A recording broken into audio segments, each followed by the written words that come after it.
देखो इन्हें, ये है ओस की बूंदें, पत्तों की गोद में आसमां से कूदे। आज महेश कुमार, जो कि zero balance cyclist of world के नाम से पूरे इंडिया और काफ़ी अब्रॉड वाले प्लेसेस में मशहूर हैं, ये कश्मीर टू कन्याकुमारी टूर कर रहे हैं। जो कश्मीर टू कन्याकुमारी इनका टूर है वो 6 दिसंबर को कश्मीर से स्टार्ट हुआ था और ये काफ़ी स्टेट्स और काफ़ी सिटीज़ से विजिट करते हुए हमारे शहर रेवाड़ी, क्योंकि ये रेवाड़ी शहर के हैं, उसके अलावा ये नियति पाठशाला से भी काफ़ी टाइम से जुड़े हुए हैं। 4 साल से ही इनका सपोर्ट रहा है नियति पाठशाला को। तो आज ये रेवाड़ी से होते हुए इनका जो टूर था उसके तहत ये एक टाइम निकाल के हमारे बीच में आए हैं। तो इनका बच्चों सभी जोर से स्वागत। यस, तो मैं आप सभी के बीच में महेश कुमार को बुलाना चाहता हूं कि ये जो साइकिलिंग टूर कर रहे हैं, इससे पहले भी इन्होंने गोल्डन क्वाड्रिलेटरल जो टूर किया था 6000 किलोमीटर, जो 4 मेट्रो सिटीज़ को कवर करता है, उसमें भी इनकी जो थीम थी उसमें वो एक सोशल थीम थी। इस बार भी जो इनकी थीम है वो सेव इन्वायरमेंट थीम है। उसके अलावा जो भी बाकी चीज़ें हैं, ये काफ़ी चीज़ों पे वर्क करते हैं। इसके अलावा फिटनेस इनका मेन जो मोटिव है, ये चाहते हैं कि हर फिटनेस पे भी काफ़ी ध्यान रहता है इनका, और ये हमारे बच्चों को भी काफ़ी मोटिवेट करते हैं इस चीज़ के लिए। तो मैं ज़्यादा समय वेस्ट ना करते हुए बुलाता हूँ महेश जी को, ये अपने टूर के बारे में बताएं और इनके आगे का विज़न क्या है वो आप सभी के बीच में ये शेयर करें।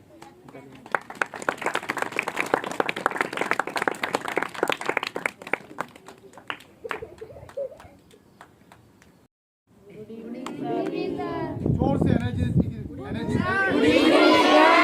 आवाज नहीं आई। पहले तो सभी प्यारे प्यारे बच्चों को मेरा नमस्कार, और जो हमारे अतिथिगण आए हुए हैं, मेरे माता पिता और जो मेरे मित्रगण आए हुए हैं, सभी का दिल से धन्यवाद यहाँ पे आज मुझे इनवाइट करने के लिए। और जो मेरा टूर है उसमें आप भी एक तरह से भागीदार बने, तो बहुत अच्छा लगा। तो पहले तो सभी के लिए एक बार जोरदार तालियां। बाकी मैं आपको अपना थोड़ा परिचय दूंगा और इसमें हमारा क्या गोल है और क्या उद्देश्य है, फिर हम उसके बारे में बात करेंगे, ठीक है। मेरा नाम महेश कुमार है। मैं रेवाड़ी आपके पड़ोस से बिलोंग करता हूँ, ज़्यादा दूर नहीं रहता, बिल्कुल 2 घर छोड़ के मेरा घर है। और अभी जो हम टूर कर रहे हैं rotary K2K solo cycling tour, जिसमें हम श्रीनगर कश्मीर से हमने स्टार्ट किया था और नीचे कन्याकुमारी जो श्रीलंका के पास है, जैसे आप देख भी रहे होंगे मैप पे, टॉप टू बॉटम श्रीनगर से कन्याकुमारी तक का यह टूर है, सोलो साइकिलिंग टूर। इसमें मेरे पास कोई सपोर्ट व्हीकल नहीं है और इसमें आप साइकिल भी देख सकते हो, उसमें सामान लगा हुआ है सारा पीछे। और वही मेरा 40 दिन का रहना खाना, उसमें मेरे कपड़े हैं, मेरे साइकिल की इक्विपमेंट्स हैं, तो सारी चीज़ें उसी में हैं। तो जो ये टूर है हमारा, ये 40 दिन का है, इसमें मैं अकेले राइड कर रहा हूँ। और ये हमने डल लेक से स्टार्ट किया था। BSF और रोटरी क्लब जो कश्मीर का था उसने इसमें हरी झंडी दी थी। तो आगे हम इसमें आर्मी में भी हमें सपोर्ट मिला, फिर CRPF में भी हम रुके हैं, रोटरी क्लब में भी मिला है, और कुछ साइकिलिंग ग्रुप भी अभी इन्वॉल्व हुए हैं, और बहुत सारी सोशल NGO जैसे अभी नियति पाठशाला है उसमें एसोसिएट हुई है। तो इस टूर में हमारी जो मेन थीम है वो है सेव इन्वायरमेंट। और बच्चों, मैं आपसे कुछ सवाल पूछूं? आप खाना खाते हो, तो खाना कहाँ से मिलता है?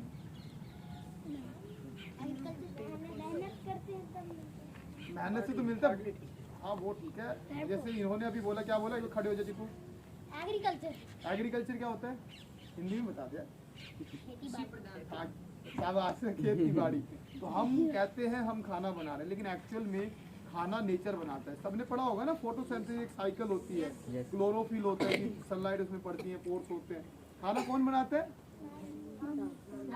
प्लांट्स ही तो बनाते हैं। आप थोड़ी ना, आप तो उसको अपने अकॉर्डिंग बनाते हो। एक्चुअल में तो सब्जी लेके आते हो, वो आप खुद थोड़ी ना बनाते हो। तो खेत में तो लग रही है, मिट्टी में लग रही है, पानी दे रहे हो, धूप मिल रही है, तभी तो बन रहा है। खाना कौन बनाता है एक्चुअल में? नेचर बनाता है। मतलब एक तरह से देखा जाए ना, प्रकृति की देन। हम खुद खाना नहीं बना सकते, केवल हम उस जो बनी हुई चीज होती है उसको लाते हैं। जैसे आलू है, अपने अकॉर्डिंग बनाने के हम उसको इजीली डाइजेस्ट कर पाए, टेस्ट ला पाए, उसको हम उसको फिर पकाते हैं और फिर खाते हैं। लेकिन एक्चुअल जो खाना होता है वो नेचर बनाता है। ऑक्सीजन कहाँ से मिलती है? हम हवा सांस लेते हो ना, ऑक्सीजन कहाँ से मिलती है? कहाँ से? हाँ, तो पेड़ भी तो नेचर के ही है या आपके हैं? पानी कहाँ से मिलता है? पानी आप बनाते हो? मतलब आज तक कोई है ऐसा जो पानी बना पाया हो या ऑक्सीजन बना पाया हो नेचर को छोड़ के? कपड़े आप कॉटन है, जो किसी ने देखा कपास का पौधा कैसा होता है? मतलब कपास कहाँ लगती है, कभी देखी है आपने? कभी खेतों में गए हो? तो कभी आप जाओगे तो आप पाओगे जो कपास भी होती है वो भी खेत में लगती है, उसमें फिर बाद में बहुत सारे प्रोसेस होते हैं। जो अपने कपड़े पहने हुए हैं, आप खाना खा रहे हो, या जितनी भी चीजें, तमाम चीज हमें नेचर से मिलती है। लेकिन आज हमारी जो थीम है वो सेव इन्वायरमेंट है। नेचर हमें इतना कुछ दे रहा है, क्या हम उसको रिटर्न में कुछ दे पा रहे हैं? कभी सोचा आपने? कितना पॉल्यूशन हो चुका है, कितनी सारी प्रॉब्लम हमने खुद क्रिएट की। अभी कोरोना भी आया और ऐसी बहुत सारी बीमारियां सैकड़ों, जो गंदगी के कारण, और सैकड़ों क्या ऑलमोस्ट सारी बीमारियां वो गंदगी के कारण ही होती है। चाहे मलेरिया हो, चाहे डेंगू हो या टाइफाइड हो, सब किससे होता है? गंदगी वजह से होता है ना। अगर आप अच्छे से खाओगे, अच्छे से थोड़ा वर्कआउट करोगे, पॉजिटिव मतलब अच्छा सोचोगे, तो आधी बीमारियां तो आपको वैसे ही नहीं होंगी या नहीं होंगी? लेकिन उसके लिए हमें अपनी लाइफस्टाइल में चेंज करना पड़ेगा। अपनी लाइफ में थोड़ा जैसे आधा एक घंटा आपको वर्कआउट, जैसे रनिंग, साइकिल, कुछ भी कर सकते हो आप। मैं ये नहीं कहूँगा कि मैं साइकिलिंग करें, आपको जो अच्छा लगे वो कर सकते हो, लेकिन कुछ ना कुछ आपको फिजिकल एक्टिविटी करनी चाहिए। किसी को डांस अच्छा लगता है तो डांस कर सकता है, किसी को रनिंग अच्छी लगती है तो रनिंग कर सकते हैं, लेकिन कुछ ना कुछ होना चाहिए उसका। दो बैठ। और एक आप चीज़ देखो, नेचर है, हम इतना कुछ दे रहे हैं, लेकिन आने वाले अभी भी पॉल्यूशन बहुत ज़्यादा हो चुका है, बहुत सारी बीमारियां बढ़ चुकी है। तो हमें कुछ ना कुछ ऐसा भी करना पड़ेगा ताकि आने वाली जो जनरेशन है ना वो सर्वाइव कर पाए। अगर ऑक्सीजन ही प्योर नहीं रहेगा तो आप जियोगे कैसे? पानी नहीं रहेगा तो जियोगे कैसे? उसमें हम क्या कर सकते हैं? ज़्यादा से ज़्यादा पेड़ लगा सकते हैं नहीं लगा सकते? ऑक्सीजन कौन देता है? हमें पेड़ से आते हैं ना, और कार्बन डाइऑक्साइड पेड़ लेते हैं, तो हम पेड़ लगा सकते हैं। दूसरा, इलेक्ट्रिक व्हीकल, जैसे आपने नाम सुना होगा, इलेक्ट्रिक व्हीकल्स होते हैं जो बैटरी से गाड़ियाँ चल रही हैं, तो वो भी एक पॉल्यूशन फ्री है, पॉल्यूशन नहीं करती है। तो आप उन चीज़ों को बढ़ावा दे सकते हो फ्यूचर में। और सोलर पैनल जो होते हैं ना, बड़ी बड़ी वो प्लेट लगती है, इससे धूप की किरणें पड़ती हैं और उससे वो बनती है एनर्जी, तो हम उसका भी इस्तेमाल कर सकते हैं लाइट के लिए। तो जब हम ऐसी चीज़ों का इस्तेमाल करेंगे तो उससे पॉल्यूशन होगा ही नहीं, और अपना नेचर अपने आप बच जाएगा। बाकी हमें पेड़ पौधे लगाने हैं, और आप देखो, पेड़ पौधे लगाना मैटर नहीं, उसको बचाना भी मैटर है। अगर आप मान लो आप हर बर्थडे पे अगर एक पौधा लगाते हो और उसको बचाते हो, तो आप जब 50 साल के हो जाओ, कितने पौधे हो जाएंगे? 50 हो जाएंगे। अगर सभी लोग ऐसे लगाए तो पौधों की कमी है, पेड़ की कमी रहेगी, ऑक्सीजन की कमी रहेगी। और अगर मैं आपसे कहूँ 1000 पौधे लगाने तो वो आपको ज़्यादा लगेंगे, लेकिन एक पौधा अगर मैं साल का बोलूँ तो वो मुझे नहीं लगता ज़्यादा होगा। एक आप जो बर्गर या पिज़्ज़ा खाते हो उसके रेट में ही आ जाता है, 20, 30, 40 रुपये नॉर्मल मैक्सिमम बताया आप, है या नहीं है? जवाब जोर से दो बेटा, सभी है या नहीं है? इसमें अगर तुम ईयर में एक भी लगाते हो तो आप ये लगा लो, आप ऑक्सीजन तो ले ही रहे हो ना। तो हमें भी कुछ तो बनता है ना कि हम भी उनको रिटर्न में कुछ दें। ये थोड़ी जैसे हम बाकी चीज़ों में तो हम पे करते हैं, मान लो आपको बिजली सरकार दे तो आप उसको रुपये दे रहे हो, लेकिन नेचर को हम कोई पे नहीं कर रहा, लेकिन फिर भी हम उसका बिल्कुल ध्यान नहीं देते। हम ध्यान तब देते हैं जैसे अभी कोरोना आया, ऑक्सीजन सिलेंडर भी बिके और बहुत सारी दिक्कतें आई थी। लेकिन अगर हम पहले से ही नेचर को अच्छा रखते तो क्या वो दिक्कतें आती? अपनी हेल्थ अच्छी रखते तो आती, और आती तो भी जैसे इतनी डेथ नहीं होती। मतलब जो लोग मरे हैं उनका स्वास्थ्य ठीक नहीं था, या जो नेगेटिव ज़्यादा सोचते हैं कि भाई मुझे कोरोना हो गया, तो उन लोगों की ज़्यादातर इसमें डेथ हुई है। तो हमें एक तो नेचर का ध्यान रखना है, ठीक है, पेड़ पौधे लगाने हैं, अच्छा खाना खाना है। दूसरा, हम लेके चल रहे हैं साइकिलिंग, अपने आप में एक नेचर को बचाती है, क्योंकि ये कोई पॉल्यूशन क्रिएट नहीं करती। दूसरा, इसमें आपका बेनिफिट ये कि आपकी हेल्थ भी इंप्रूव होती है। मतलब दोनों काम हो रहे हैं, नेचर भी बच रहा है, आपकी हेल्थ भी इंप्रूव हो रही है। तो हमें ऐसी चीज़ों को भी बढ़ाना जिससे हमारी हेल्थ भी ठीक हो। मतलब नेचर के साथ आपको कुछ ना कुछ तो करना पड़ेगा ना, क्योंकि आप खेतों से भी खाना खाते हो, उसमें बहुत केमिकल है आजकल। तो अगर आप कुछ नहीं करोगे तो वो आगे केमिकली आपको आगे बीमारियाँ हैं, बहुत सारी चीज़ें होती हैं। तो हमें अपना नेचर पे भी ध्यान देना है, अपनी हेल्थ पे भी देना है। और अगर आप हेल्दी रहोगे तभी तो आप अच्छे से पढ़ सकते हो, कुछ भी कर सकते हो। उसके लिए एनर्जी चाहिए नहीं चाहिए? रोज करो, आप बीमार हो गए 4 दिन, आप बीमार होते हो, पढ़ पाते हो? तो अगर आपकी हेल्थ ही नहीं रहेगा, पढ़ नहीं पाओगे। तो आपको अपनी हेल्थ पे भी ध्यान देना है, नेचर पे भी देना है। और आप लोग आने वाले भारत का नहीं, ऐसे पूरी दुनिया का भविष्य हो। कि कोई भी देश होता है उसका फ्यूचर होता है ना, उसके यूथ बच्चे होते हैं या किड्स होते हैं। कि मान लो जो इनकी लाइफ है वो निकल चुकी है, 10-20 साल बच्चे होंगे, 40 साल बच्चे होंगे, लेकिन आपके भी बहुत सारी लाइफ बची है, और आगे जो करोगे वो आप लोग ही तो करोगे। तो आप लोगों अगर अच्छे से समझ के चीज़ें करोगे तो आने वाली जनरेशन के लिए बहुत कुछ बचेगा। तो आप लोगों को सभी को आपसे ध्यान रखना है। अगर पौधे अगर आपको चाहिए तो हम लोग फ्री में प्रोवाइड करवाएंगे, ठीक है? जब भी किसी का बर्थडे तो आप बताएं, उसमें एक पौधा जरूर लगाएं और उसकी देखभाल भी करनी है। और स्टार्टिंग में दिक्कत होती है, 5-6 महीने 2-4 महीने की दिक्कत है, जब उसकी जड़ पकड़ जाती है फिर वो अपने आप ग्रो कर जाता है। ठीक है, लगाओगे नहीं लगाओगे, मिलकर लगाओगे? तो चलो इसी के साथ बाकी मैं आपको थोड़ा सा टूर का बताया मैंने आपको। ये टूर हमारा अभी 15 जनवरी को कन्याकुमारी में खत्म होगा। उसके बाद 20 या 21 के आसपास में वापस रेवाड़ी आएंगे, तो हम उस टाइम में कुछ कार्यक्रम या पौधारोपण तो इस टाइम नहीं हो सकता क्योंकि अभी मौसम उसके अकॉर्डिंग नहीं है। सबसे ज़्यादा जो पौधारोपण होता है बारिश के टाइम में होता है क्योंकि उसमें इजीली वो ग्रो कर जाता है। तो उस टाइम हम एक बड़ी पौधारोपण की पूरी ड्राइव करेंगे, इसमें हम 1000 या 500 पौधे पूरे रेवाड़ी में लगाएंगे।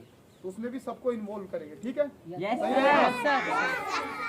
और मैं एक चीज़ और कहना चाहूँगा, आपको ज़िंदगी बार बार नहीं मिलती, आपको मौका मिल रहा है, आप उसका यूटिलाइज करें, अपनी लाइफ का कोई उद्देश्य बनाए और उसको हासिल करें। और कुछ भी बड़ा करोगे आपका भी नाम होगा, आपके पेरेंट्स का भी नाम होगा, आपके शहर का भी नाम होगा। तो अच्छे से करना है, अमीर भी बनो, हर चीज़ देखो, लाइफ हर चीज़ होते मिली की है, जीने के लिए तो मिली लाइफ। अगर आप उसको जी नहीं पाओगे तो फायदा क्या है? तो अपनी लाइफ में कोई ना कोई आपका एम होना चाहिए। मुझे IAS, मतलब कुछ भी हो सकता है, वो किसी का क्रिकेटर हो सकता है, किसी का डांसर हो सकता है, कोई IAS बनना चाहते हो, कुछ भी। लेकिन अगर आप उस गोल को पा लेते हो ना, तो वो एक अपने आप में बहुत बड़ी सक्सेस है। ठीक है? करोगे ना अपना कुछ ना कुछ। और यहाँ पे एक बात बताओ, कोई कुछ पूछना चाहे टूर के बारे में कुछ भी तो वो पूछ सकता है। बोलो क्या पूछ रहे हो, आगे तो बोलो। बेटा किसी का कोई सवाल हो सर से? और आपको एक और बात बता दूं, इस साल सर के साथ, मतलब सर ने बाकी लोगों के साथ मिलके मतलब 500 पेड़ हमने लगाए हैं इस बार भी।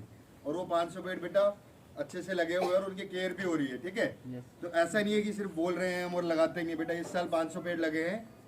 ठीक है? और आगे भी लगाते रहेंगे इसी तरीके से आप सबके साथ मिलकर। फिनिश हो जाएगा, फिनिश। हाँ तो चलो इसी के साथ मैं सभी का दिल से धन्यवाद देता हूँ जो भी अतिथिगण आए हैं। और बहुत बहुत धन्यवाद क्योंकि कल अब हमारी फिर से राइड आगे हम जाएंगे। अभी तो हमारा मुंबई तक जाना है, फिर आगे गोवा होते हुए चेन्नई जाएंगे। तो अभी काफ़ी 3000 किलोमीटर अब भी बचा हुआ है। बाकी अच्छा रहा आप लोगों के साथ आके, और आप भी अच्छे से मन लगा के पढ़ाई करिए। आपको इतना अच्छा मौका मिल रहा है, कोई भी आपकी प्रॉब्लम होती है तो आप अपने टीचर या मेंटर को ज़रूर बताएं ताकि उसका सॉल्यूशन निकल पाए। ठीक है? करोगे?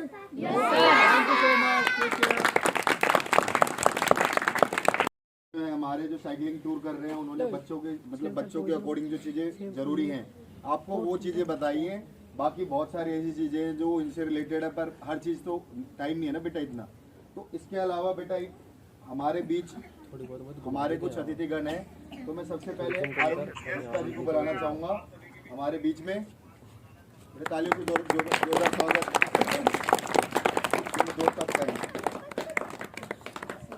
सभी को मेरा नमस्कार। आज के टाइम में जब हम घर से निकलते हैं तो कई बार सोचते हैं निकलें कि ना निकलें। ऐसे मौसम में ठंड है, कुछ और है, बीमारी है, कोरोना का चल रहा है। अगर ऐसे हालात में महेश ने कदम लिया है तो मैं समझता हूँ ये बहुत बड़ा कदम है। इतना लंबा टूर करना और एक कॉमन कॉज को लेके चलना जिसमें पर्यावरण के ऊपर है, नेचर के ऊपर है, ये एक संदेश लेके चलना बहुत बड़ी बात है। और मैं आपको एक चीज़ और बताना चाहूँगा कि ये कश्मीर टू कन्याकुमारी का जो टूर है तो मैं साइकिल पे तो नहीं लेकिन स्कूटर पे सोचा था। मेरे बैंक ने मुझे परमिशन नहीं दी। काफ़ी टाइम लगने के बाद भी हमें परमिशन जो मिली वो नवंबर में जाके मिली, जबकि हमारा प्रोग्राम था 2 अक्टूबर से चलने का, गांधी जयंती से। तो वो हम नहीं कर पाए और बाद में वही व्यस्तताएँ होती हैं, बैंक ने छुट्टी भी नहीं दी। तो कई चीज़ें उसमें तो 2 साल बाद चलेंगे। नहीं मैं ये समझ रहा हूँ कि महेश में मैं अपने आप को देख रहा हूँ। Thank you so much.